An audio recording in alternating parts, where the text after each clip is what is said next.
김경수 전 경남지사는 페이스북에 한 이틀 전에 뭐라고 썼던데 네.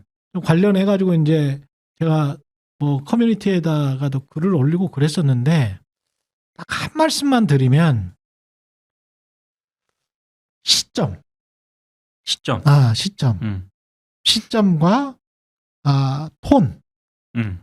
톤에 관해서 시점이 자기가 정치에 등판하는 시점에 꼭 이 톤으로 똑같은 말을 한다고 하더라도, 그리고 제가 가장 기분이 이거는 진짜 이 사람 정치 감이 굉장히 떨어지네라고 생각하는 게, 김대중, 노무현, 문재인을 믿고 국정 운영을 맡긴 국민께 지금의 민주당도 민주적이며 책임 있는 정당으로 국정을 다시 맡길 수 있다는 신뢰를 드려야 합니다. 이렇게 썼거든요. 이게 이제 아마도 본인 생각은 집권을 했으니까, 집권을 했고 앞으로 이제 이재명의 민주당이 집권을 해야 되니까 그렇게 이제 비교를 한 것 같아요. 근데 어떻게 저한테는 막 들리냐면, 김대중, 노무현, 특히 문재인 같은 경우에 바로 그 전에 정권을 뺏겼잖아요. 그렇죠. 문재인이 잘했나? 잘해서 지금 완벽한 100점짜리로 비교를 해놓고 문재인 전 대통령에게 국정 운영을 맡긴 국민들이 이재명의 민주당도 문재인의 민주당처럼 민주적이고 책임 있는 정당으로 믿지 않는다라는 투에 이 말을 하는 게 설득력이 있나? 사실 그때 부동산 정책과 윤석열 검찰총장 임명은 문재인 대통령이 했으니까, 여하튼 나중에 그 임명뿐만이 아니고 어떤 특정 시점에 박범계든 추미애든, 특히 추미애 때 어떤 특정 시점에 둘 다를 날렸으면, 또는 어떤 특정 시점에 본인이 어떤 김경수를 포함해서 사람들을 사면을 하고 뭔가 민주주정에 있는 사람들이 나중에 활동할 수 있도록 본인이 어떤 욕을 좀 먹어줬으면, 사면을 하더라도 사면을 해서 그랬다면 그 이후의 정치 지형은 어땠을까? 그러니까 부동산 컨트롤 뿐만이 아니고 어떤 특정 시점에 있어서 인사를 몇 번 잘못했다. 김상조 인사 잘못했다. 윤석열 인사 잘못했다. 이거 다 떠나더라도 어떤 특정 시점에 두 사람 다 나가게 할 수는 있었거든. 네? 그렇죠. 윤석열과 추미애를 다 같이 나가게 할 수도 있었고, 조국과 윤석열을 다 같이 나가게 할 수도 있었거든. 꽤 많은 실정이 있었단 말이죠. 근데 거기에 관한 어떤 그 성찰, 이런 것들도 이런 것들이 이제 기반이 된 상황에서 앞으로 어떻게 해보자라는 것 없이 바로 그냥 통합과 포용으로 가버리니까, 솔직히 저는 모든 윤석열 씨를 빼고는 지금까지 나온, 앞으로도 그런 마찬가지네. 지금 오세훈까지 포함해서 모든 대통령 후보를, 지금 잠재적 대통령 후보를 다 인터뷰해본 입장이에요. 김경수까지 다 포함해서. 그때 상황과 지금의 것들을 다 복기를 해보면 문재인 정부가 정말 잘못했던 것들, 실수했던 것들이 있거든요. 그리고 이재명 대표가 저거는 저렇게 가지 말고 저기에서 훨씬 더 품어 안으면 훨씬 더 점수를 많이 땄겠다라고 하는 측면들이 분명히 있지. 그런 것들이 이렇게 조화롭게, 그 다음에 마지막으로 딱 한 가지, 이 말씀은 꼭 드리고 싶은데, 이른바 친문 그룹들이 진짜로 그런 생각을 가지고 있는지 없는지 잘 모르겠는데, 제 입장에서 놓고 봤을 때 이렇게 이야기를 할게요. 저는 오랫동안 엘리트들, 대선 후보들을 많이 만났던 입장에서, 정치인들을 많이 만났던 입장에서 이재명에 관한 민주당의 그 어떤 중산층 이상의, 저 같은 출신, 그러니까 중산층 이상 또는 밖에 사람들이 봤을 때는 뭐, 야, 좋은 대학 나오고 그냥 좋은 부모 밑에서 그냥 별 어려움 없이 무탈하게 커서, 어? 그래서 민주당 주류에 가가지고 정치하는 사람들 있잖아요. 그 사람과 15세 소년공 출신에 대한 15세 소년공 출신의 정치인에 대한 포용이라고 해야 되나? 뭐라고 해야 되나? 그러니까 이게 이재명에 관해서 네가 당대표니까 너는 꼭 포용을 해야 돼라고 주장을 하는 민주당에서 장관도 했고 뭐 여러 가지 고위직을 거쳤고 거의 평생 그 주류 엘리트로 살았던 그게 운동권이든 뭐든 간에 했던 사람들이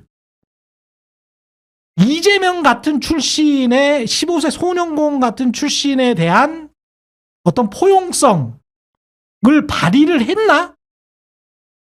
어떤 연민이나 공감이나 야 저런 상황에서 저 성장을 했으면 성정이 이런 부분은 좀 이해할 수도 있겠네라는 그런 생각을 속으로 해봤나?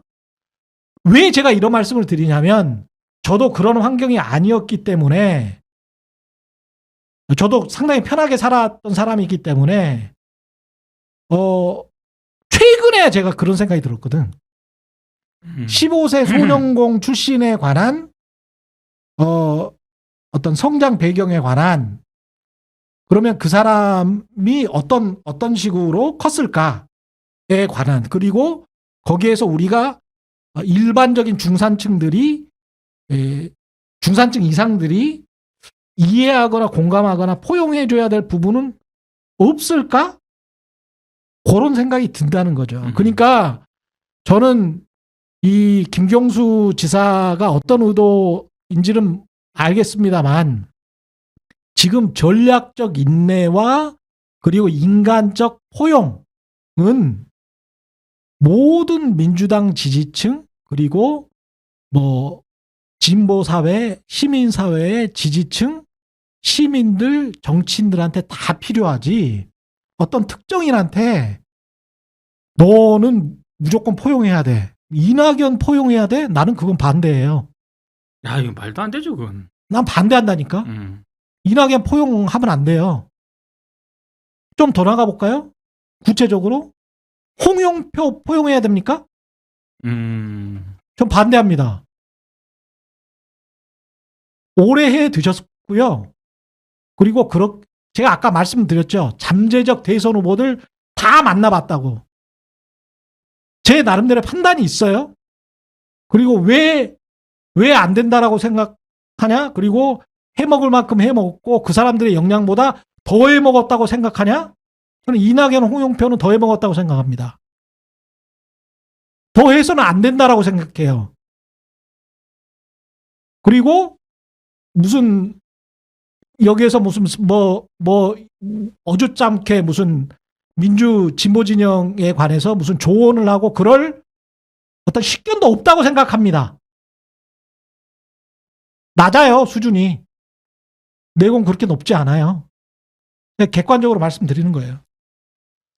잘 이해가 안 되는 게 지금 얘기를 요약하면 저 글의 얘기를 요약하면 이런 거 아닙니까? 요즘에 여론조사도 별로 안 좋게 나오는데 네. 옛날에 뭐 소위 말하는 언론 표현에 의하면 뭐 비명 행사 공천 뭐 이런 거에 피해자들이 돼가지고 밖으로 나가버린 사람들한테 사과하고 이러면 그러면 앞으로 대선 승리할 가능성이 커지지 않겠느냐 뭐 이렇게 지금 주장한 거잖아요. 김경수 그쵸? 전 지사가. 근데 그 사과하면은 지지율 올라갑니까? 그게 그러니까는 그 논리 구조는 사과하면은 대선 승리 가능성 커진다 이거 아니에요 지금 말씀하신 그런 분들한테. 그렇죠. 그 저는 그게 예를 들면은 지금까지의 이런 논조의 흐름을 보면은 그런 이재명 대표가 당 나간 사람들한테 사과하고 이러면 중도층이 이재명이 뭔가 통합과 포용의 행보구나 그게 이렇게 판단을 해가지고 중도층이 이 집 나간 중도층이 역시 민주당은 믿을만해 이렇게 생각하게 된다는 거잖아요. 근데 저는 그게 아니고 그렇다기보다는 뭔가 밥그릇 싸움이 또 시작되는구나 이렇게 생각할 공산이 훨씬 큰 것 같거든요. 그렇게 민주당이- 이용을 또 해버려. 민주당이 예. 또 자기들끼리 싸우기 시작했다. 그렇게 생각할 가능성이 큰 것 같고 오히려 김경수 전 지사가 이런 주장을 함으로써 김경수뿐만이 아니라 지금 몇 명 있지 않습니까? 여론위의 그렇죠. 주장을 최근에 들고 나오는 대권 주자급 사람이다라고 언론이 평가하는 사람들이 몇 명인데 비슷한 주장들 지금 하거든요. 요 여론조사가 별로 이제 분위기가 좋지 않다라고 생각을 하게 되면서 언론이 그렇게 평가를 하면서 몇 명 얘기를 하는데 뭐 임종석 뭐 이런 사람들 네. 있죠. 이렇게 쭉 나와가지고 얘기를 하는데 그렇게 그게 자기애들의 어떤 공간 즉 뭐 그게 대선 후보 경선에 나오는 거든 아니면 뭐 당대표를 노리는 거든 뭐든 간에 뭐 차기 선거 뭐 지방선거나 또는 뭐 이런 자기의 어떤 정치 스케줄의 어떤 뭐 포지션을 원하는 거든 간에 뭘 원하는 거든 간에 지금 이 시점에 판단을 뭘 해야 되는 거냐면은 그 뭐든 간에 말이에요. 이 민주당의 입장에서는 지금 여러 사람의 어떤 플레이어들이 나오는 것 자체는 좋아요. 좋은데 그 메시지는 내가 이 민주당 또는 이 범진보 진영에 왜 필요한가? 내가 여기서 이 범진보 진영의 어떤 승리라든가 또는 대한민국의 공동체가 더 나은 길로 나아가는 데 있어서 기여할 수 있는 게 뭐냐? 이런 거를 스스로 보여주는 게 사실 필요한 거거든요. 그렇죠. 그걸 보여주면서 그 국민들이 이 중도층이 민주당에는 이재명 대표만 있는 게 아니고 이런저런 가치나 이런저런 노선들을 얘기하는 여러 사람들이 있어서 이 전체적인 범진보 진영이 승리를 하면은 여러 가지 가치들이 함께 승리를 하는 거구나. 이거를 인지할 수가 있어야지 승리 가능성이 커지는 거잖아요. 그런 역할을 스스로 하면 되는데 그게 아니고 옛날에 그 싸운 사람들한테 사과하세요 이렇게 하기 시작하면 사과를 하자는 쪽, 사과를 하면 안 된다는 쪽, 그리고 사과를 그 사람들은 그럼 받겠습니까? 뭐 당 나가가지고 지금 그 당에서 나오는 모든 메시지는 이재명 비난 요 하나에 거의 집중이 되어 있는데 그렇지. 이재명 대표가 미안하다 이러면은 잘했습니다 저희가 그럼 들어갈게요 뭐 이렇게 되겠습니까? 되지도 않을 거거든요. 그렇게는 그게 뭐 해결도 안 되는 얘기를 이렇게 해가지고 뭐 이게 뭐 중도층에 감동을 주는 메시지냐 그렇지도 않아서 이게 정무적인 판단이 좀 정합성이 없는 것 같다. 한마디만 덧붙이면은요. 구려요. 김경수 전 지사 메시지가 진짜 구려요. 맞아. 옛날에 구태 정치였던 그 한 면을 보는 것 같아요. 왜 이재명 대표를 때림으로써 본인의 경쟁력을 그걸 비추려고 합니까? 아니 아까 김평 얘기한 게 맞다니까요. 자기가 뭔가 후보로 나서고 싶잖아. 그럼 플랜을 제시해요. 그렇지. 내가 보는 민주당의 미래 플랜은 이렇게 가야 된다. 그렇게 경쟁을 해야지. 왜 갑자기 밑도 끝도 없이 뭐 과거에 뭐 모욕을 뭐 그 사람들 사과하라고 포용하라고 누군데요 그 사람이? 그렇지. 응? 고맙습니다. 여기까지 최인영 TV 하겠습니다. 민동기 기자 그리고 김민아 평론가와 함께했습니다. 고맙습니다. 고맙습니다.